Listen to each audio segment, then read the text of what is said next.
ورحمة الله وبركاته.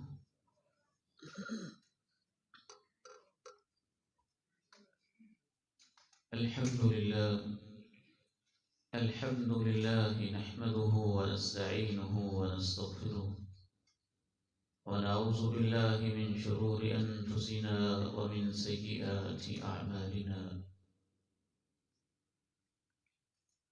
أشهد أن لا إله إلا الله وحده لا شريك له وأشهد أن محمدا عبده ورسوله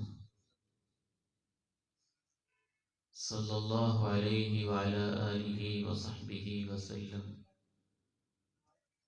اللهم صل على محمد وعلى آل محمد كما صليت على إبراهيم وعلى آل إبراهيم إنك حميد مجيد.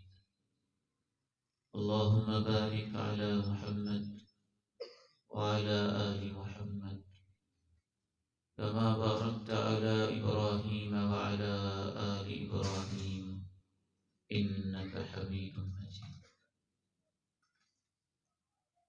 رب اشرح لي صدري ويسر لي أمري واحلل عقدة من لساني يفقه قولي. أما بعد، فأعوذ بالله السميع العليم من الشيطان الرجيم من همزه ونفخه ونفثه. بسم الله الرحمن الرحيم.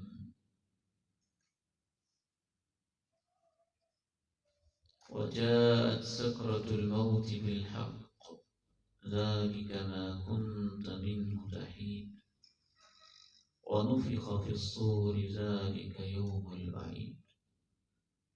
وقال عز من قائل سبحانه وتعالى: يا أيها الذين آمنوا اتقوا الله حق تقاته ولا تموتن إلا وأنتم مسلمون. شام زندگی، انجام زندگی، اختتام زندگی، اس حوالے سے آج ہمارا یہ دوسرا اجتماع ہے. اللہ سے دعا ہے کہ اس اجتماع اور اس اکٹھ کو اللہ وہ والا اجتماع بنائے جس کے بارے میں فرشتے خبر دیتے ہیں اور اللہ فرماتے ہیں تم گواہ ہو جاؤ میں نے ان سب کو معاف کر دیا. فرشتے کہتے ہیں ان میں ایک شخص بس یوں ہی آ گیا تھا، تو اللہ کہتے ہیں ان کے ساتھ بیٹھنے والا بھی محروم نہیں، میں نے اسے بھی معاف کر دیا. اللہ تعالیٰ اس اجتماع کو وہ والا اجتماع بنائے جن کے بارے میں اللہ کے پیارے نبی علیہ السلام نے ارشاد فرمایا کہ اللہ آسمانوں پہ فرشتوں کے سامنے ان بندوں کا تذکرہ کرتا ہے. آج کا ہمارا موضوع ہے سوء خاتمہ، یعنی برا انجام. سب سے پہلے یہ سمجھ لیجئے کہ برا انجام کسے کہتے ہیں. برے انجام سے مراد ہے انسان کی ایسی حالت میں موت جس حالت میں انسان کا مالک، انسان کا رب اس پہ راضی نہ ہو. مالک ناراض ہو اور اس حال میں انسان اپنے رب کے پاس جائے تو یہ اس کا برا انجام ہے. اور یہ برا انجام بھی ہو سکتا ہے کہ انسان جب مرنے لگتا ہے، امام قرطبی کہتے ہیں شیطان اپنے سب چیلوں چانٹوں کو اکٹھا کر لیتا ہے اور ان سے مخاطب ہو کے کہتا ہے دیکھو یہ تمہارے پاس آخری چانس ہے، آخری موقع ہے، سارے جتن کر لو، ساری کوششیں کر لو اس کو دین سے ہٹانے کی۔ اگر آج یہ کامیاب ہو گیا، تمہارے ہاتھوں سے نکل گیا، تو دوبارہ کبھی تمہارے ہاتھ نہیں آئے۔ تو پھر انسان بعض دفعہ شیطان کے وسوسوں میں آ کے شک میں، شبہ میں، کفر میں مبتلا ہو جاتا ہے، یا بعض دفعہ برے خاتمے کا ایک مطلب اس سے کمتر درجے میں یہ بھی ہے کہ انسان گناہ کر رہا ہو اور گناہ کی حالت میں اس کی موت واقع ہو جائے۔ ہمارے ہاں عموماً برے خاتمے کے بارے میں ایک غلط تصور پایا جاتا ہے، اس کی بھی میں تردید کرتا چلوں۔ ہم موت کے وقت یا موت کے طریقے کو دیکھ کے اپنی طرف سے فیصلہ کر دیتے ہیں۔ اگر کسی کی موت تکلیف کے ساتھ ہوئی ہے، مشقت کے ساتھ ہوئی ہے، کربناک ماحول میں ہوئی ہے، تو یہ اس بات کی علامت نہیں ہے کہ بری موت ہے۔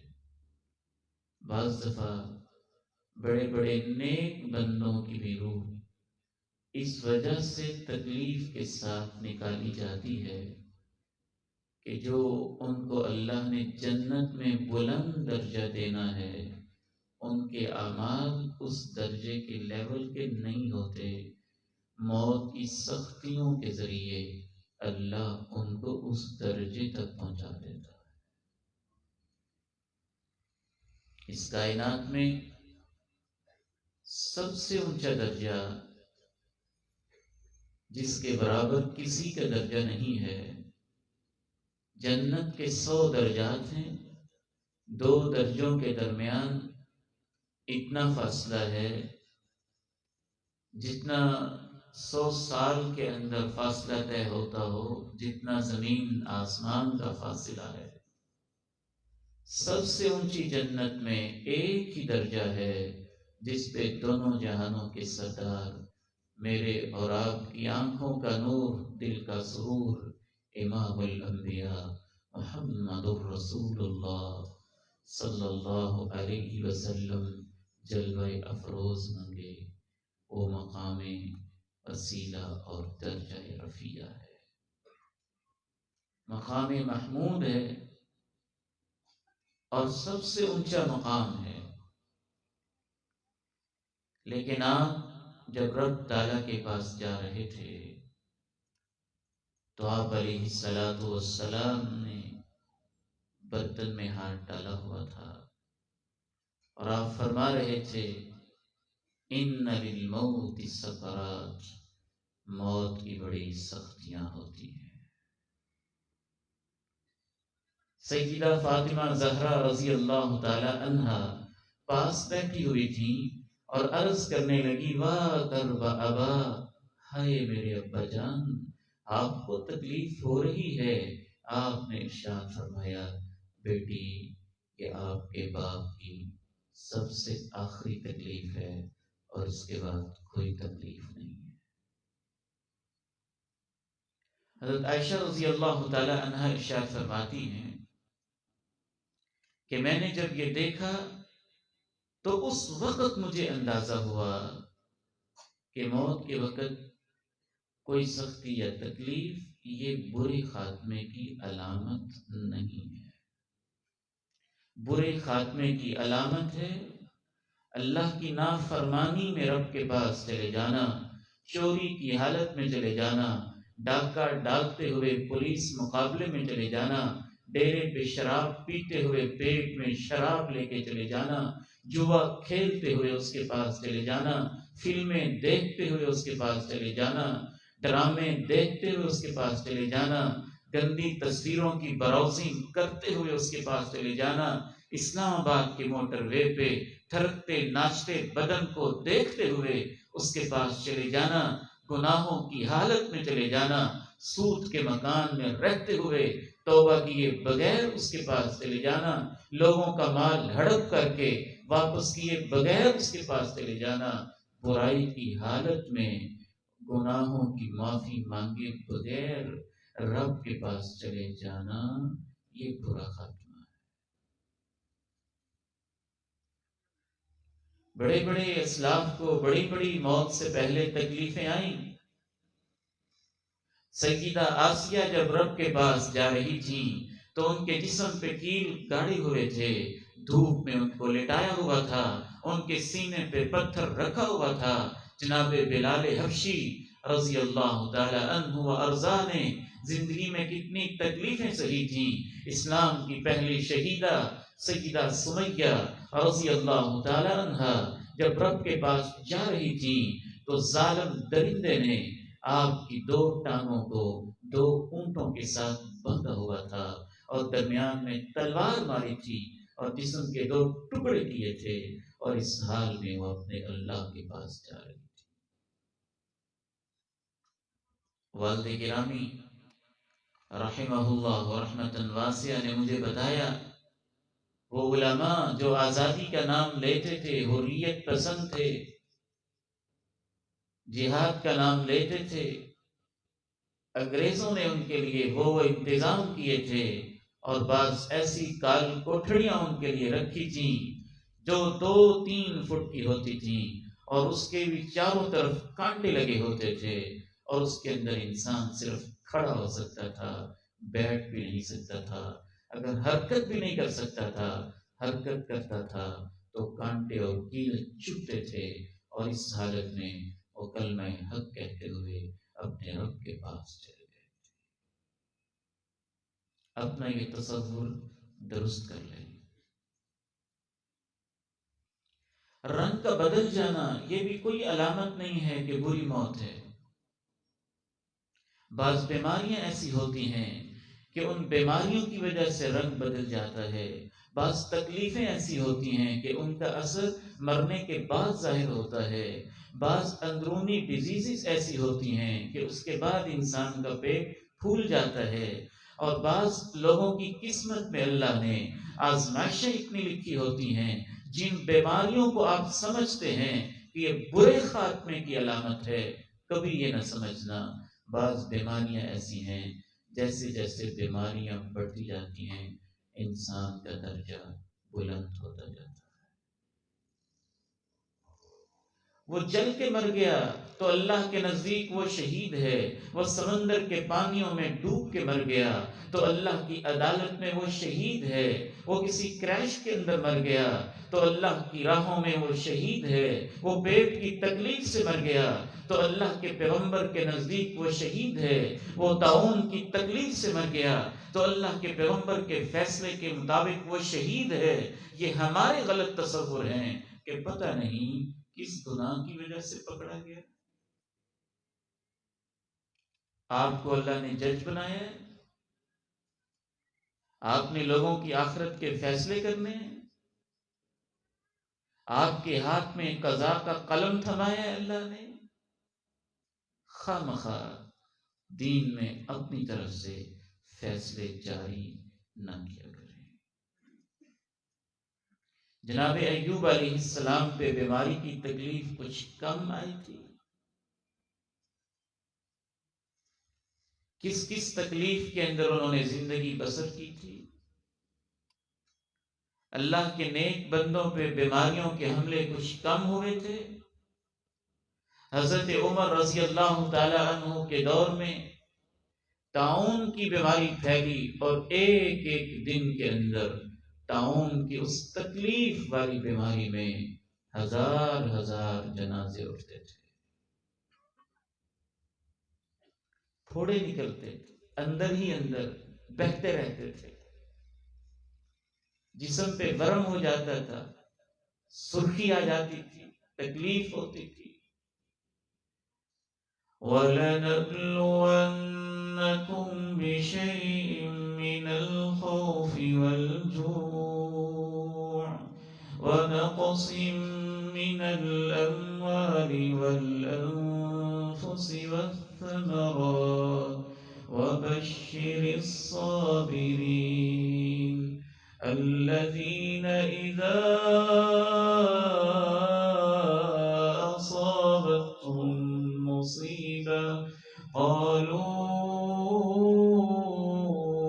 إنا لله وإنا إليه راجعون. اصل مسئلہ اعمال کا ہے. یہ تو تقدیر کے فیصلے ہیں، یہ تو اللہ کے فیصلے ہیں. اصل چیز جس پہ نتائج مرتب ہونے ہیں وہ تو ہمارے اعمال ہیں.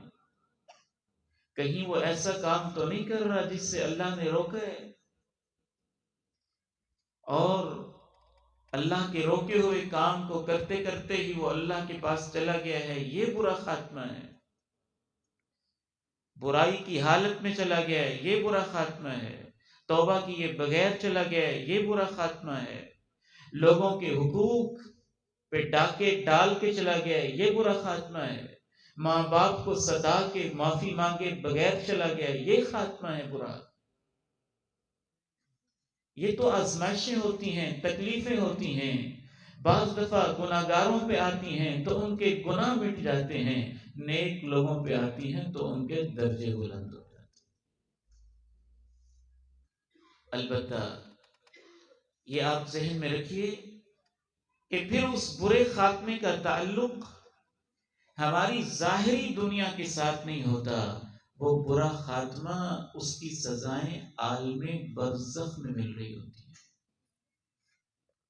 اور تقریباً 10 سزائیں ہوتی ہیں. 10 سزائیں ہوتی ہیں، اور وہ عجیب سزائیں ہیں. ایک سزا تو یہ ہوتی ہے کہ فرشتے ایسی شکل میں آتے ہیں کہ ان کے چہروں سے آگ نکلتی ہوئی، ان کے منہ سے آگ کے فوارے پھوٹتے ہوئے، ہاتھوں میں گرزلیں ہوئی، اور چہروں پہ ایک ڈراؤنی سی شکل اور سیاہی چھائی ہوئی. بعض ائمہ لکھتے ہیں اگر اس مرنے والے کے لیے کوئی اور عذاب نہ ہو تو اس ڈراؤنی شکل کو دیکھ لینا ہی بہت بڑا عذاب. پھر وہ تا حد نگاہ اس کے سامنے بیٹھ جاتے ہیں، پھر وہ اس کو جھڑکتے ہیں، ڈانٹ پلاتے ہیں.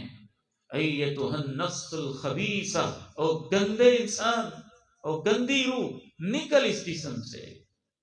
پھر وہ اس کو وعیدیں سناتے ہیں، آج تیرا رب تیرے اوپر ناراض ہے اور تیرے لیے کھولتا ہوا پانی اور جہنم کے عذاب تیار ہیں.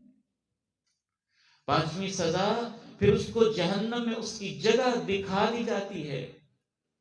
6ٹھی سزا پھر انہوں نے ہاتھ کے اندر جو گرزیں پکڑی ہوئی ہیں، ہتھوڑے پکڑے ہوئے ہیں، یضربون وجوہہم وادبارہم، وہ ان کے چہروں اور ان کی پیٹھوں کے اوپر مار مار کے جان نکالنے لگتے. 7ویں سزا انسان کو نظر آنے لگتا ہے میرے لیے توبہ کے موقع تھے اور میں نے توبہ نہیں کی. ائمہ لکھتے ہیں بعض دفعہ اس کو موت کی اتنی تکلیف نہیں ہوتی ہے جتنی تکلیف ان حسرتوں کی ہوتی ہے کہ میں نے توبہ کیوں نہیں کی. آج کل میٹرک ایف اے کے رزلٹ آئے. بعض بچوں کے لیے نمبروں کی اتنی تکلیف نہیں ہے جتنی ان کو یہ سوچ کے تکلیف ہوتی ہے کہ ہم نے محنت کیوں نہیں کی، ہم نے اساتذہ کی بات کیوں نہیں مانی تھی. اور اتنی حسرت کرتے ہیں کہ بعض ایف ایس سی کے طلبہ اس حسرت کے اندر خودکشی کر لیتے ہیں. امام ابن قیم الجوزیہ رحمہ اللہ تعالی لکھتے ہیں کہ بد نصیب انسان وہ ہوتا ہے جس پر شدت الموت، موت کی سختی، اور اوپر سے حسرت الفوت کہ یہ آخری چانس تھا اور اب مجھے کوئی موقع نہیں ملے گا. جب انسان یہ دیکھتا ہے تو اس کی تکلیف اسے بہت زیادہ ہوتی ہے. 8ویں سزا پھر اس کی روح چھپتی پھرتی ہے. جب وہ چھپتی ہے تو پھر اس کے انگ انگ سے ٹکڑے ٹکڑے سے ایک ایک کر کے ایک ایک ریشے سے ایک ایک ذرے سے ایک ایک سیل سے اس کی روح کو کھینچ کے نکالا جاتا ہے اور تکلیف کے ساتھ نکالا جاتا ہے. امام ابن قیم الجوزیہ نے بہت خوبصورت بات سمجھانے کے لیے لکھی ہے. آج دنیا میں ہمیں جتنی بھی تکلیفیں ہوتی ہیں وہ ڈائریکٹ چوٹ جسم کو لگتی ہے، روح اس کو محسوس کرتی ہے اور مرتے ہوئے ساری چوٹیں ڈائریکٹ روح کے اوپر لگ رہی ہوتی ہیں. اس وجہ سے وہ تکلیف زیادہ محسوس کرتا ہے. 9ویں سزا، پھر فرشتے اس پر لعنت بھیجتے ہیں اور آسمان کے سارے ہی فرشتے لعنت بھیجتے ہیں. 10ویں سزا، اس کے جسم سے ایک بدبو خارج ہوتی ہے اور پوچھا جاتا ہے یہ کون، کس کی بدبو ہے، اور اس کا بدترین نام لے کر بتایا جاتا ہے یہ فلاں بدکار انسان، فاسق، ظالم اور کافر کی بدبو ہے. ہاں، اگر زندگی میں اس کے برے اعمال تھے اور پھر مرنے کے بعد اس کی شکل بدل گئی یا اس کا رنگ بدل گیا یا اس کا حلیہ بدل گیا یا اس کی ایسی کوئی کیفیت طاری ہو گئی اور زندگی میں بھی اس کے اعمال برے ہی تھے، لوگ بھی اس کو برا ہی سمجھتے تھے، تو یہ بعض دفعہ علامت تو ہو سکتی ہے کہ کہیں اس کا خاتمہ بھی برا نہ ہوا ہو. لیکن ہم یقینی طور پر کسی کے بارے میں کچھ نہیں کہہ سکتے. یہ سب معاملے اللہ کے سپرد ہوتے ہیں اور آپ کو اللہ کا واسطہ ہے کہ یہ فیصلے اپنے ہاتھ میں نہ لیا کریں. ہمیں یہ غور و فکر کرنا چاہیے کہ یہ سوء خاتمہ کیوں ہوتا ہے، ان اعمال سے ہم بچیں. سلف صالحین سوء خاتمہ سے ڈرتے رہتے تھے. انبیاء کرام جب اللہ کے پاس جا رہے ہوتے تھے اس وقت بھی اپنی اولاد کو جمع کر کے آخری وصیت یہ کرتے تھے، بیٹو دین پہ قائم رہنا اس حال میں اور اس حد تک کہ جب تمہیں موت آئے تو اسلام کی حالت میں آئے، نافرمانی کی حالت میں نہ آئے. وَوَصَّى بِهَا إِبْرَاهِيمُ بَنِيهِ وَيَعْقُوبُ يَا بَنِيَّ إِنَّ اللَّهَ اصْطَفَى لَكُمُ الدِّينَ فَلَا تَمُوتُنَّ إِلَّا وَأَنْتُمْ مُسْلِمُونَ. بیٹو اللہ کی فرما برداری میں مرنا، نافرمانی کرتے ہوئے نہ مرنا.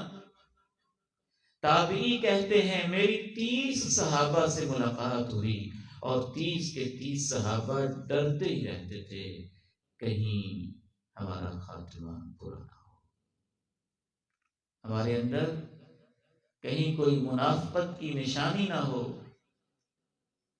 والد گرامی رحمہ اللہ رحمتاً واسعہ یوں میرا ہاتھ پکڑ لیتے اور ایک دفعہ نہیں، 20 دفعہ نہیں، سینکڑوں دفعہ کہتے کہ بیٹے ڈر لگتا ہے خاتمہ برا نہ ہو جائے،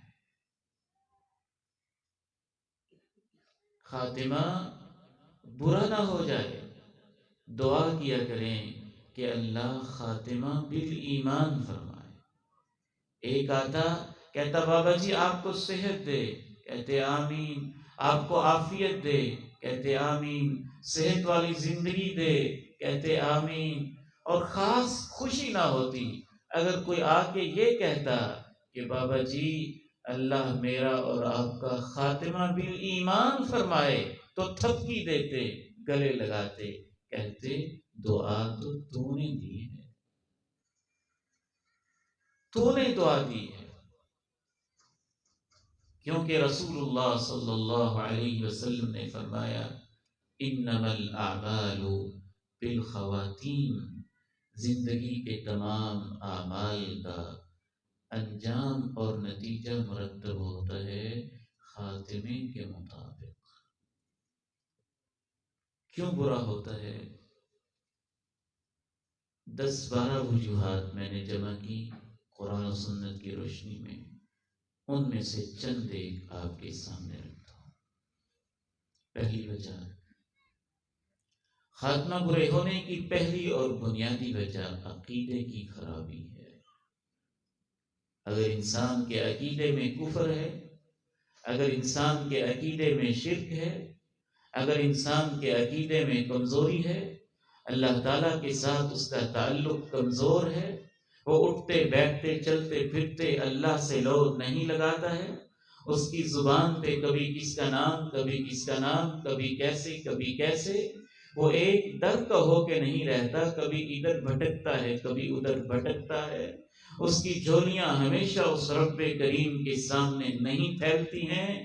جو توحید والا اور عقیدے والا ہوتا ہے، مرتے ہوئے بھی اس کا تعلق رب کے ساتھ جڑا ہوتا ہے، اور جو شرک والا کفر والا انسان ہوتا ہے، مرتے ہوئے اسے بھول جاتا ہے کہ اب میں نے کس کو پکارنا ہے۔ سب سے بڑی اور بنیادی وجہ یہ ہوتی ہے۔ اللہ تعالیٰ نے قرآن مجید میں متعدد اقوام کی مثالیں بیان کی جو شرک اور کفر کے اوپر تھے، تو ان کا انجام کتنا برا ہوا۔ الحاقۃ ما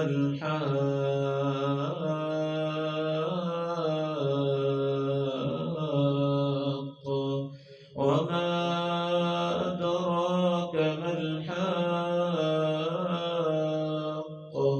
كذبت ثمود وعاد بالقارعة فأما ثمود فأهلكوا بالطاغية وأما عاد فأهلكوا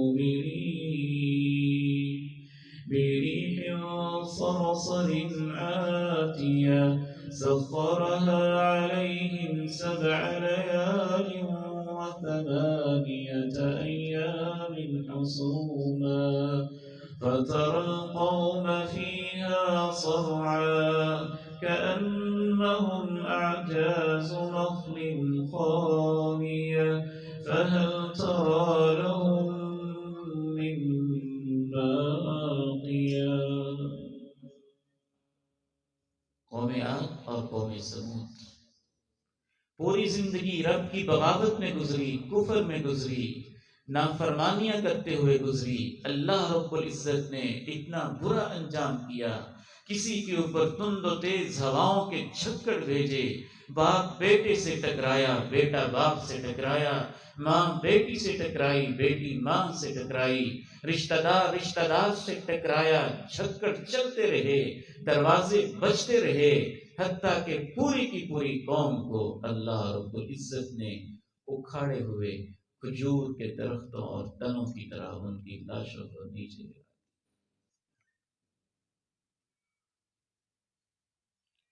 ان اقوام کے کھنڈرات آج بھی سعودی عرب کے بعض علاقوں میں ان کے آثار محفوظ ہیں اور عبرت کا نشان بنے ہوئے ہیں۔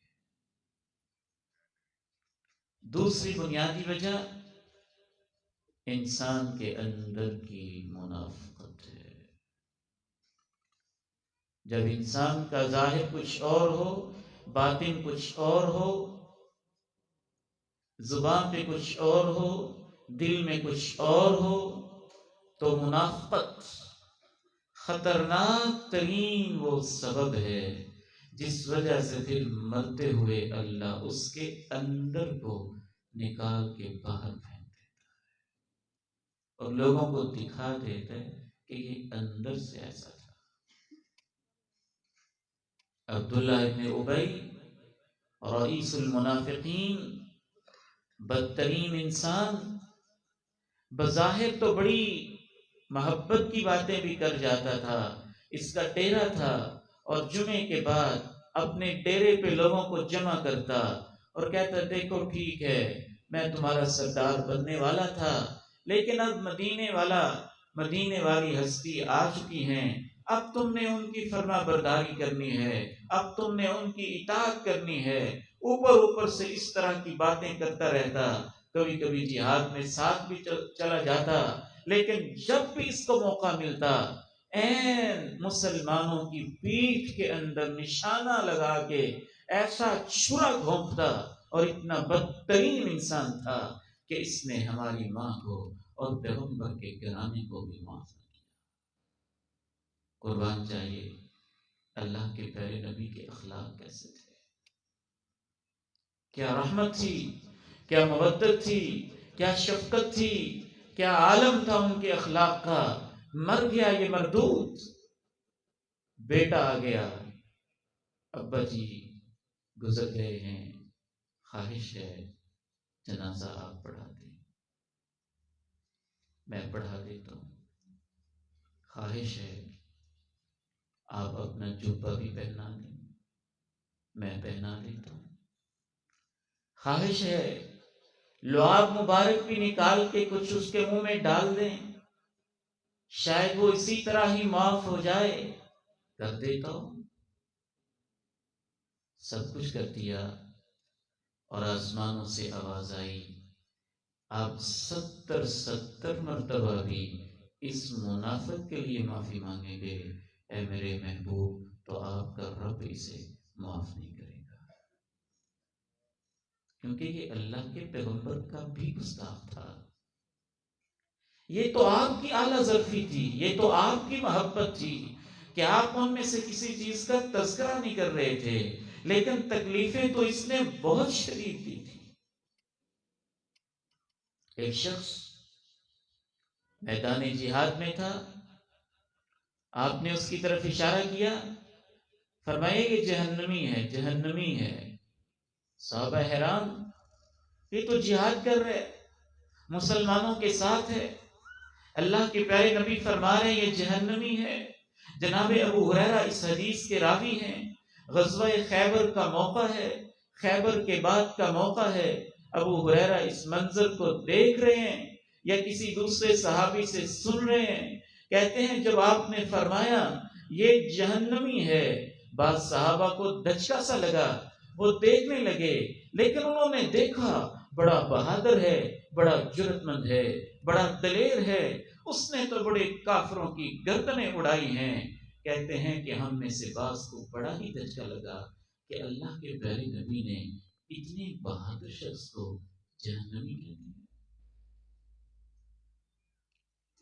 ایک راوی صحابی کہتا ہے کہ میں اس کو دیکھتا رہا کیا ہوتا ہے، جنگ کرتے کرتے اس کو زخم لگے، جب اس کو زخم لگے اس نے اپنے تیر اکٹھے کیے، اور تیر اکٹھے کر کے ایک تیر کو یہاں رکھ کے اس کے اوپر زور سے وزن ڈالا، اور اس نے خودکشی کی، اور خودکشی کر کے دنیا سے رخصت ہو گیا۔ تب وہ صحابی کہتا ہے کہ میں نے اللہ کے پیارے نبی علیہ السلام سے کہا آپ نے سچ اور حق فرمایا، وہ شخص جہنمی ہی تھا اور اس نے خودکشی کر کے جان دی ہے۔ تب آپ نے فرمایا جاؤ اعلان کر دو جنت صرف مومنوں کے لیے ہے، ایمان والوں کے لیے ہے۔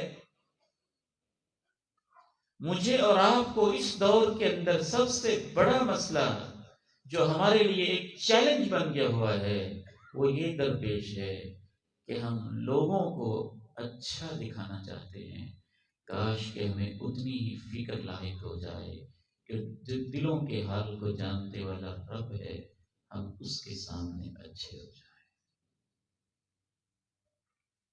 والد گرامی نے مجھے ایک واقعہ سنایا، فرمانے لگے کہ ایک شخص حاجی تھا، نمازیں بھی پڑھتا تھا، تلاوت بھی کرتا تھا، رب کی راہ میں خرچ بھی کرتا تھا۔ جب اس کی موت کا وقت آیا، لوگ اس کے پاس بیٹھے اس کو حوصلہ دینے لگے، کسی نے کیا کہا، کسی نے کیا کہا، اور ایک شخص نے یہاں تک کہہ دیا کہ دیکھیں آپ تو پوری زندگی قرآن پڑھتے رہے، قرآن کو پکڑ کے اٹھا کے دکھایا کہ آپ تو ساری زندگی یہ قرآن پڑھتے رہے۔ اس نے کہا لے جو اس قرآن کو پیچھے، یہ جھوٹا ہے، جھوٹا ہے، جھوٹا۔ یہ اس کے آخری لفظ تھے، اور اس حال میں اس کی موت کہتے کہتے واقع ہوئی۔ کیوں ایسے ہوتا ہے؟ شیخ الاسلام امام ابن تیمیہ رحمہ اللہ فرماتے ہیں یہ کبھی نہیں ہو سکتا کہ واقعتاً وہ اندر سے مومن اور نیک ہو اور پھر اس کا یہ انجام برا ہو جائے۔ بظاہر وہ نیک ہوتا ہے، وہ اندر سے نیک نہیں ہوتا ہے، اس کا دل پاکیزہ نہیں ہوتا ہے، اس کی نیتیں اچھی نہیں ہوتی ہیں، وہ دل کا صاف نہیں ہوتا ہے، اس کا معاملہ اللہ کے ساتھ ٹھیک نہیں ہوتا ہے، وہ لوگوں کی نگاہوں میں اچھا ہوتا ہے، وہ اندر سے منافق ہوتا ہے، تو مرتے ہوئے اس کے اندر کا گند جاتے جاتے اللہ لوگوں کو دکھا کے اس کو ذلیل کر دیتا۔ منافقت دوسری وجہ ہے برے خاتمے کی۔ ایک تیسری اہم ترین وجہ منافقت کے بعد وہ ہے تکبر۔ تکبر، جو انسان اپنے آپ کو بڑا سمجھتا ہے کسی بھی وجہ سے، میرا علم بڑا، میرا تقوی بڑا، میری دولت بڑی، میرا حسن بڑا، میری برادری بڑی، میری جائیداد بڑی، میرا عہدہ بڑا، اور پھر لوگوں کو حقیر بھی سمجھتا ہے۔ ان کی اوقات ہی کیا ہے، ان کی حیثیت ہی کیا ہے، یہ کس بات کی مولی ہیں، یہ تو میرے سامنے کیڑے مکوڑے ہیں۔ تکبر کرنے والا انسان اللہ کی کبریائی کو چیلنج کرتا ہے، اور اللہ رب العالمین نے اس کو چیلنج کر کے کہا ہوا ہے کہ بڑا بننا میری چادر ہے، جو میری زمین پہ رہ کے میرا بندہ ہو کے بڑا بنتا ہے، وہ میری چادر مجھ سے کھینچنے کی کوشش کرتا ہے، اور جو مجھ سے میری چادر کھینچتا ہے میں اس کو جہنم میں گرا دیتا ہوں۔ بڑے نہ بنے، چھوٹے بنے۔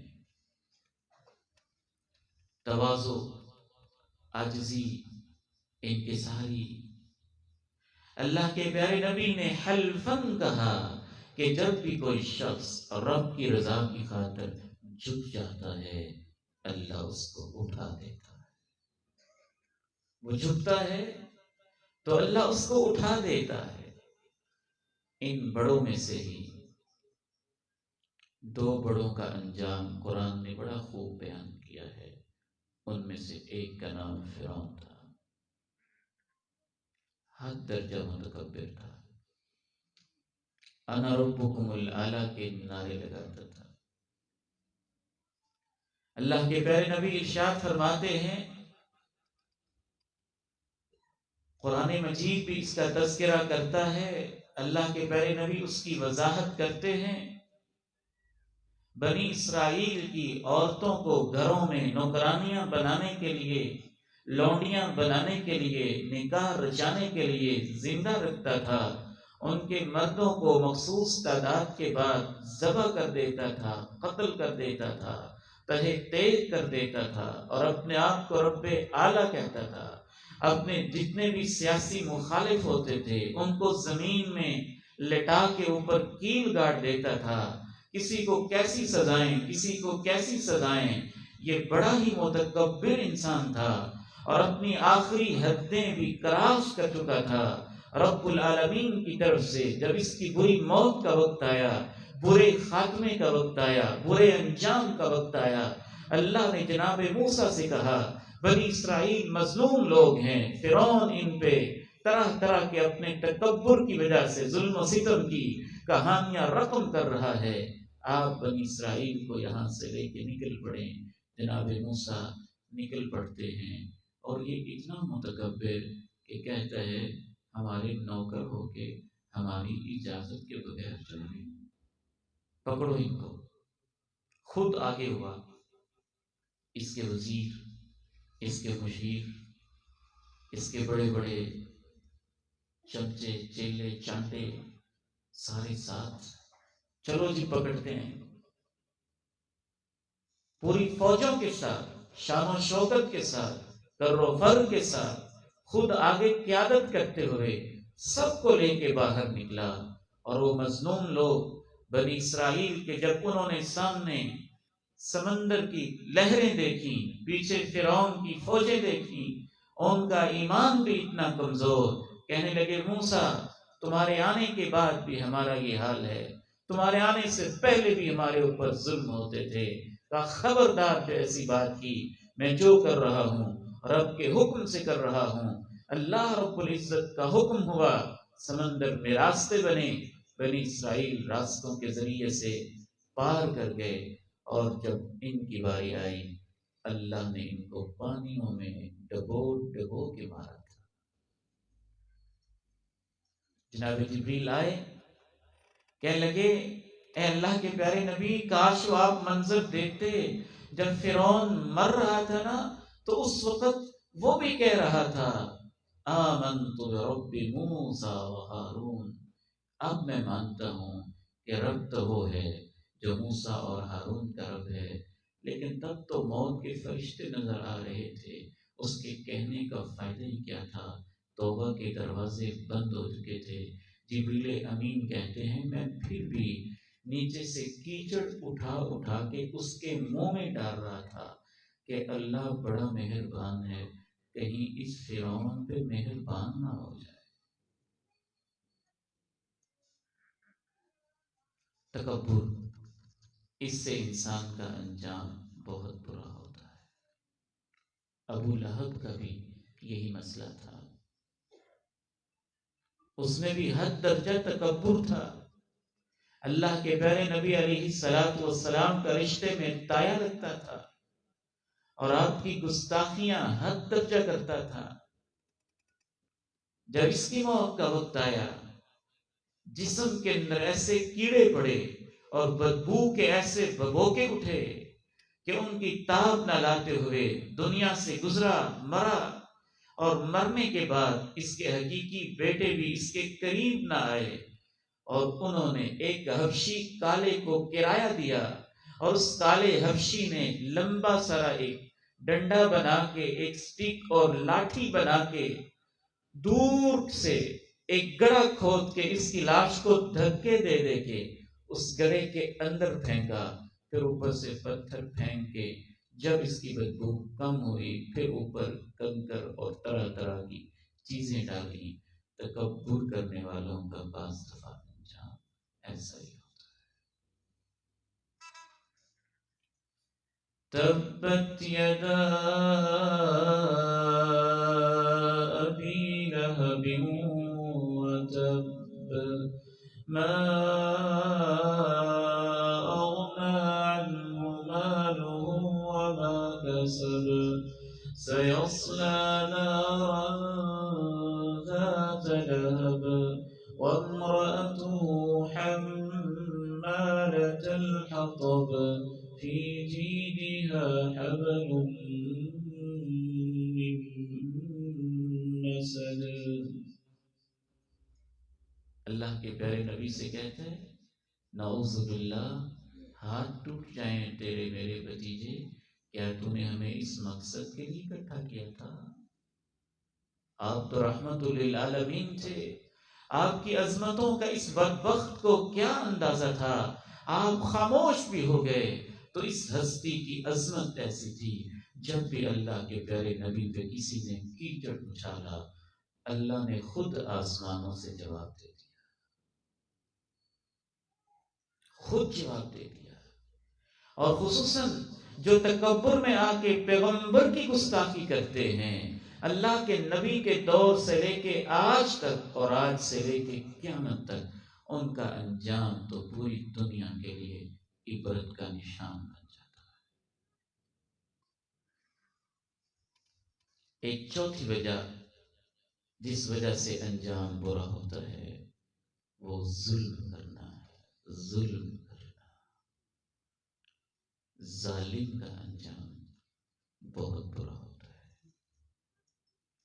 کچھ گناہ ایسے ہوتے ہیں جن کی سزا اللہ قبر میں دیتا ہے، کچھ گناہ ایسے ہوتے ہیں جن کی سزا میدان محشر میں دیتا ہے، کچھ گناہ ایسے ہوتے ہیں جن کی سزا پل صراط پہ دیتا ہے، کچھ گناہ ایسے ہوتے ہیں جن کی سزا جہنم میں دیتا ہے، اور کچھ گناہ ایسے ہوتے ہیں جن کی سزا اللہ ان ساری جگہوں کے ساتھ ساتھ دنیا میں بھی دے دیتا ہے. ان میں سر فہرست گناہ ہے ظلم. رسول اللہ صلی اللہ علیہ وسلم ارشاد فرماتے ہیں ما من ذنب اجدر من ان يعجل الله لصاحبه العقوبة مع ما يدخر له في الآخرة من البغي وقطيعة الرحم. دو گناہ ایسے ہیں ان سے بڑھ کے کسی گناہ کی سزا اللہ نے دنیا میں جلدی نہیں رکھی جتنی جلدی ان کی سزا رکھی ہے. ایک ہے رشتوں کو توڑنا اور دوسرا گناہ ہے ظلم کرنا. امام ذہبی رحمہ اللہ لکھتے ہیں کہ ایک بیچارہ مچھیرا انسان مچھلی پکڑتا ہے، خوش ہوتا ہے میں اس کے ساتھ بچوں کا پیٹ پالوں گا. ایک ظالم درندہ اس علاقے کا وڈیرا اس سے مچھلی زبردستی چھین لیتا ہے. مچھلی بڑی قیمتی ہے. وہ مچھلی اپنا کانٹا یوں پہلو بدلتے ہوئے اس کے جسم پہ لگاتی ہے. نہ جانے اس نے کیا کھایا تھا، اس کے کانٹے میں کیسا زہر تھا، اس کا جسم پھول جاتا ہے. ایک طبیب کے پاس جاتا ہے، وہ علاج کرتے ہیں. دوسرے کے پاس، تیسرے، چوتھے، پانچویں، چھٹے، ساتویں، آٹھویں، نویں، دسویں طبیب بدلتا جاتا ہے. لیکن جیسے جیسے علاج کیا مرض بڑھتا جاتا ہے. اس کی انگلی کٹی، پھر پانچوں انگلیاں، پھر ہاتھ کٹا، پھر بازو کٹا، پھر کوہنی کٹی، حتیٰ کہ پورے کا پورا یہ حصہ کٹ گیا. جب آخری طبیب کے پاس گیا، وہ سمجھدار تھا. اس نے کہا لگتا ہے کہ تجھے جسمانی بیماری نہیں، کسی کی بد دعا لگی ہوئی ہے. کیا کیا تھا تو نے؟ یاد کرتا ہے. پھر کہتے ہاں ایک غریب انسان سے مچھلی چھینی تھی. اس نے کیا کہا تھا؟ غریبوں کی آہیں اور سسکیاں آپ کو اللہ کا واسطہ ہے کہ ان سے زیادہ ڈرا کریں، بہت ہی ڈرا کریں، کیونکہ وہ پھر اپنا معاملہ اللہ کی کورٹ میں رکھ دیتے نا، اللہ کی عدالت میں رکھ دیتے. پھر بڑے بادشاہ کو چیلنج نہ کیا کریں. پھر اس بڑے بادشاہ کے سامنے کون کھڑا ہوتا ہے؟ اس نے پوچھا اس نے کیا کہا تھا آپ کو؟ امام ذہبی لکھتے ہیں الفاظ بڑے اس غریب کی نے جو بد دعا دی نا، الفاظ بڑے گہرے اس کے دل سے اٹھے تھے. کہنے لگا اللہ یہ طاقت والا تھا، اس نے اپنی طاقت کے بل بوتے پر مجھ غریب سے میری روزی چھینی ہے. اے اللہ تو بڑی طاقتوں والا ہے، اس نے مجھے اپنی طاقت دکھائی ہے اور تو اسے اپنی طاقت تو دکھا. پھر وہ گلیوں میں، چوکوں میں، چوراہوں میں اس نے سمجھایا کہ معافی مانگو. اعلان کرتا پھرتا ہے او مچھلی والے تو کہاں ہے مجھے معاف کر دے، او مچھلی والے تو کہاں ہے مجھے معاف کر دے، او مچھلی والے تو کہاں ہے مجھے معاف کر دے.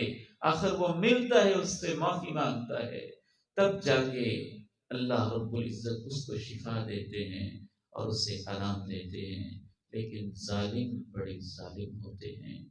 جب تک ان کے پاس طاقت کا گھمنڈ ہوتا ہے ان کو سمجھ نہیں آتی. نبیوں کو بھی معاف نہیں کرتے. وقت کا ایک وڈیرا تھا، اس کے اوپر ایک عورت حرام تھی، ناجائز تھی. وہ اس کے ساتھ ہر صورت میں رشتہ کرنا چاہتا تھا۔ وقت کے پیغمبر جناب یحییٰ علیہ السلام تھے۔ امام ابن عساکر تاریخ دمشق میں لکھتے ہیں، اس نے جناب یحییٰ سے کہا کہ میرے لیے کوئی گنجائش تو نکالیں۔ کہا مسئلہ تو سب کے لیے ایک ہے، دین تو سب کے لیے ایک ہے، تیرے لیے گنجائش کہاں سے نکالوں؟ حرام ہے تو حرام ہے، اس سے تعلق بھی حرام ہے۔ اس بری عورت کی بھی بدقسمتی، اس نے کہا جو ہماری محبت میں حائل ہوتا ہے، تمہارے بڑے ہونے کا کیا فائدہ ہے، اس کو ختم کیوں نہیں کر دیتے ہو؟ اس نے جلادوں کو حکم دیا جناب یحییٰ علیہ السلام کا سر کاٹ دو۔ سر کاٹا گیا، تھال میں رکھا اور اپنی اس معشوقہ گندی بری عورت کو تحفے کے طور پہ بھیجا، جو ہماری محبت میں رکاوٹ تھا نا، میں نے اس کا سر کاٹ کے تیرے پاس رکھ دیا۔ پھر اللہ کی پکڑ آئی۔ امام ابن عساکر لکھتے ہیں کہ اللہ کی ایسی پکڑ آئی کہ جیسے ہی وہ سر دیکھنے لگی، وقت کے پیغمبر کا سر قلم کیا ہوا اور کاٹا ہوا، جیسے ہی وہ دیکھنے لگی زمین پھٹنا شروع ہوئی، اور یکدم نہ پھٹی، تھوڑا تھوڑا کر کے پھٹتی گئی۔ پاؤں اندر دھنسے، پنڈلیاں اندر دھنسی، گھٹنے اندر گئے، رانے اندر گئیں، پیٹ اندر گیا، سینہ اندر گیا، بازو اندر گئے۔ ماں کو پتا چلا، بھاگی بھاگی آئی، بھاگ بھاگ کے کہتی ہے میں نے تو اپنی بیٹی سے ابھی پیار بھی پورا نہیں کیا ہے، میں نے اس کو بوسہ دینا ہے، میں اس کو چومنا چاہتی تھی، پتہ نہیں کیا ہو رہا ہے، جلدی سے کہیں سر بھی اندر نہ چلا جائے۔ جلاد کو حکم دیتی ہے فوری اس کا سر کاٹ کے مجھے دے دو، میں اپنے پاس رکھ کے اس کو بوسہ تو دے دوں۔ اللہ جب پکڑنے پہ آتا ہے تو پھر ایسے پکڑتا ہے۔ وَلَا تَحْسَبَنَّ اللَّهَ غَافِلًا عَمَّا يَعْمَلُ الظَّالِمُونَ إِنَّمَا يُؤَخِّرُهُمْ لِيَوْمٍ تَشْخَصُ فِيهِ الْأَبْصَارُ مُهْطِعِينَ مُقْنِعِي رُءُوسِهِمْ لَا يرتد إليهم طرفهم وأفئدتهم هواء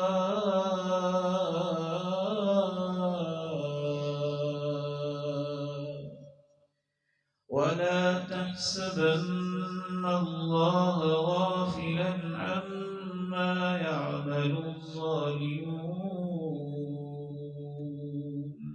کبھی بھی یہ نہ سوچنا کہ اللہ کو پتہ نہیں ظالم کیا کر رہے ہیں، ظالم کیا کر رہے ہیں۔ حیران ہوتا ہوں کیسا کیسا ظلم ہے،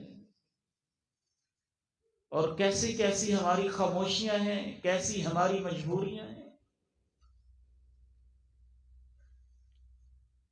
غریب انسانوں سے، ان کی مجبوریوں سے نجائز فائدہ اٹھا کے 50-50 ہزار ان کو قرض دے کے پھر ان کو ستانا اور کھپانا اور ان کا جینا حرام کرنا، اور 50,000 کے 5 لاکھ لے لینا اور پھر بھی ان کو آرام نہ کرنے دینا۔ یہ ظالم ڈرتے نہیں ہے کہ ان کی آہیں اور ان کی سسکیاں جب اللہ تک پہنچتی ہوں گی تو ان کا انجام کیا ہوگا۔ وَلَا تَحْسَبَنَّ اللَّهَ غَافِلًا عَمَّا يَعْمَلُ الظَّالِمُونَ إِنَّمَا يُؤَخِّرُهُمْ لِيَوْمٍ تَشْخَصُ فِيهِ الْأَبْصَارُ مهطعين مقنعي رؤوسهم لا يرتد إليهم طرفهم وأفئدتهم هواء.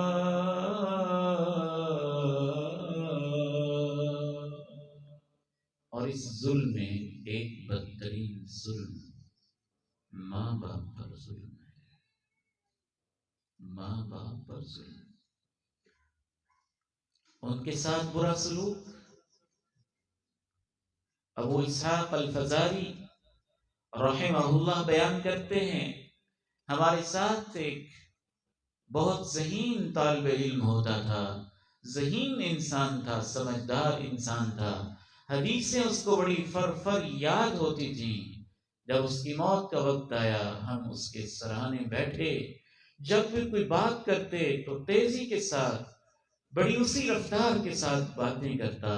جب ہم اس سے کہتے کلمہ پڑھو تو اس کی زبان گنگ ہو جاتی. پھر باتیں کرتے تو باتیں کرتا، کہتے کلمہ پڑھو تو تالے لگ جاتے. پھر باتیں کرتے تو باتیں کرتا، کہتے کلمہ پڑھو تو تالے لگ جاتے.